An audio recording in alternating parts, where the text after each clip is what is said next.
Beneath the Melbourne Cricket Ground lives a treasure of memories. Priceless moments like Kathy's suit, Warnie's hat, and Betty's gold. But we as curators began to realise that there's more to sport than winning, and that history comes in all shapes and sizes.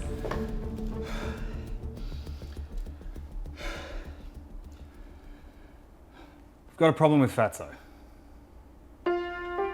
My name is Alex McLennan, and I'm the curator of the Australian Sports Museum.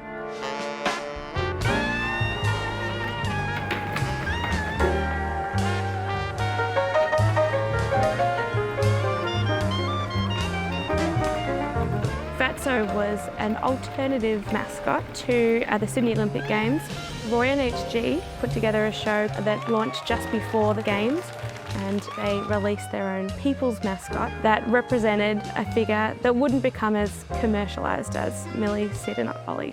I'm as happy as can be. So here in the ASM, Fatso had received a little bit too much attention and a little bit too much love from our visitors. His whiskers had been ripped out. His eye sockets had been pulled away from his face. His foot, which is made of styrofoam, had been kicked apart, which we definitely cannot have in a museum space. So with all that in mind, we placed a call to Gabe Freeman.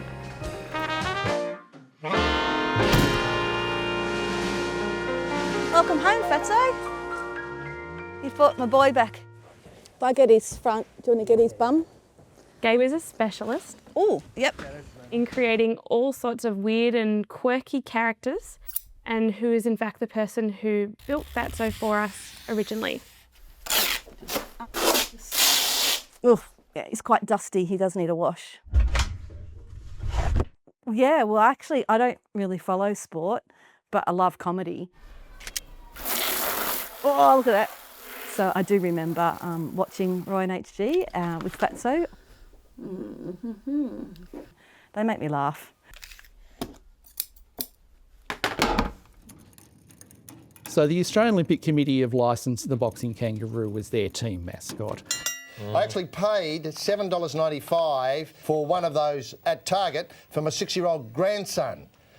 And they're hoping that there'll be lots of wonderful photos of their medalists on the dais cuddling the boxing kangaroo. Channel 7 arranged for Fatso to be there, hugged by some of the Australian victors on the dais as well, and there was a bit of controversy about that. You may recall, or people may recall, who were with us last night at the Ire and the problems that this crazy, cute little guy has caused with the IOC stepping in yesterday and saying that the little guy, our favourite little fellow, the little man, wasn't allowed to be seen with any athletes at all.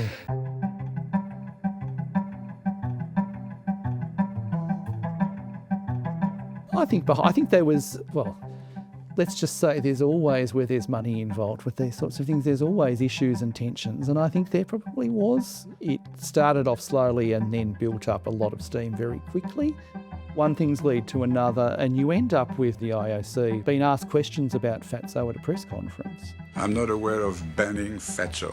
Were there any instructions to keep Fatso off the podium? It's a matter of some commercial sensitivity at the moment, and I would prefer not to answer the question. But then they started to see that there was a lot of fantastic international press for them about Fatso being a typical Australian larrikin character. And I think they thought it through successfully and went, hey, this isn't as bad as it could be. It's actually quite good for us. And of course, it's not just the kids that love Fatso, but sports lovers of all ages. I think as Australians, we don't like to get told what we like. I think on occasions, we want to be able to identify heroes that might not fit the convention, and Fatso fits that criteria. And so it's important that Fatso has a prime place, as he is such an iconic representative of that larrikinism that is so inherent to not only Australian sport, but to who we are as a country. He is what our nation's all about, and so we're so pleased to have him based downstairs. The kids love him and he's well attended. He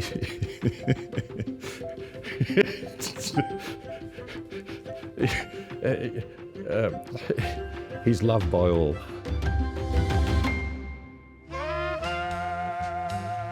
Here we go, Tom. 10 star jumps. Give it to us. Let's go. Here we go. Yuck. That is fatso soup in there. We'll let that stew for a bit longer. Thank you, Dylan. Feels like I'm at the gym. Like, you don't need to be smiling, really. Like, you don't even like your job. You're just... I hate this. Hey, if you do this to him... He doesn't look bad. No, he looks like Fatso.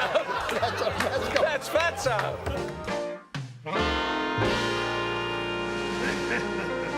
I never told